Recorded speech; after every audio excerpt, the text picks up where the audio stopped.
Welcome to The Explainer. Today we're diving into a really profound system of self-knowledge. But here's the twist. It wasn't designed for monks meditating on a mountaintop. It was designed for people just like us, living right in the middle of our ordinary, busy lives. So let's start with this quote, which kind of sets the mystical tone, right? It's an invitation to look past the surface of things and to start questioning the very nature of our own awareness. And that brings us to this huge, provocative question from the teacher, George Ivanovich Gurdjieff. I mean, think about it. It's meant to just stop you in your tracks. Are you really awake right now? Or are you maybe just dreaming that you are? This question really gets to the heart of the problem Gurdjieff saw. He believed that most of modern humanity is dealing with a condition that we don't even know we have. Think about your morning routine. Seriously, how much of it do you actually do with conscious intention? And how much of it just happens? From brewing the coffee to mindlessly scrolling on your phone. Gurdjieff argued that almost our entire lives are lived this way. On autopilot, we're just reacting, following these ingrained patterns, but we're almost never acting from a place of real, in-the-moment choice. All right, so who was the guy who came up with this pretty startling claim, and where did all these ideas even come from? Well, his own life was this incredible, relentless search for answers he just couldn't find in regular science or religion.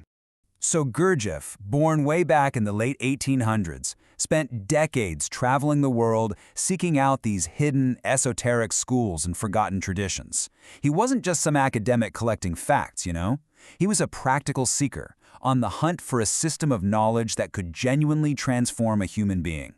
And what he pulled together from this massive search was this very unique path he ended up calling the Fourth Way. And what's so different about it is that it's not about leaving the world behind. It's all about learning how to be in the world, but not of it, in a totally new way. And this slide right here perfectly illustrates the key difference. You see, the three traditional paths usually focused on mastering just one part of yourself in isolation, the body or the heart or the mind. But Gurdjieff insisted that to truly wake up, you had to work on all three at the exact same time. And you had to do it right in the middle of your job, your family, and all your daily responsibilities. Okay, so how does this actually work in practice? Well, we start by looking at the map Gurdjieff gave us for our own inner landscape. The idea is, before you can work on yourself, you first have to understand the machinery you're dealing with. In this teaching, we don't just have one brain. We have three distinct centers of intelligence. There's one that thinks, one that feels, and one that moves. And each one has its own unique logic, its own speed, and its own way of experiencing the world. Now here's the crucial part. In our normal, sleeping state, these centers are basically a mess. They're all over the place. The mind says one thing, the heart wants something totally different, and the body just does its own thing. The whole goal of the work, as he called it, is to stop this inner chaos and bring them all into harmony so they can finally work together, guided by a truly conscious self. So, this all sounds pretty fascinating in theory, right? But how do we actually do it? How do you even begin to wake up from a sleep that you don't even realize you're in? Well, the entire system, all the complex ideas in psychology, it all boils down to one single foundational practice that anyone can start doing, like right now. Now, this isn't about analyzing yourself or beating yourself up for what you find. It's literally the act of impartially watching your own machine in action. You might think, oh, that sounds like mindfulness, but there's a really key difference. Gurdjieff's idea of self-observation isn't just about passive awareness. It's an active attempt to see the mechanism at play. It's about asking yourself, what am I thinking right now? What am I feeling? What's my posture? And this is so important. Self-observation isn't a passive activity. It takes real energy. It requires what Gurdjieff called conscious effort. Every single time you make that effort to observe yourself, you're basically stealing a little bit of energy back from your automatic habits and investing it in your own awakening.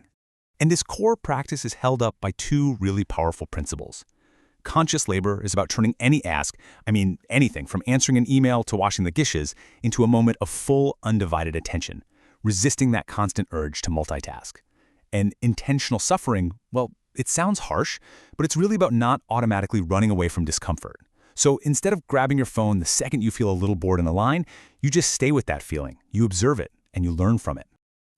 What's so cool about the Fourth Way is that it's not about blind belief. It's about finding out for yourself. It offers these practical exercises, what our source material calls dragon trials, for anyone who's actually willing to try them. Exactly. You just can't understand this system by thinking about it. You have to experience it for yourself. So let's look at a few simple but surprisingly powerful exercises you can experiment with. Every one of these simple exercises is designed to do just one thing: interrupt your autopilot. That's it. Whether you're paying attention to your breath or the feel of a cold doorknob in your hand, or just watching a wave of irritation come and go, you are practicing the art of being present and observing your inner machine. And that, right there, is the beginning of real self-knowledge. And when you boil it all down, this is what the fourth way is all about. It's an invitation to become an explorer, not of some faraway land, but of the vast, complex, and mostly unknown territory that exists right inside of you. So if there's one thing to take away from all this, it's that awakening isn't some far-off, mystical goal. It's a potential that exists in this very moment, right now. It all starts with a simple, conscious choice to pay attention. The only real question is, are you willing to look?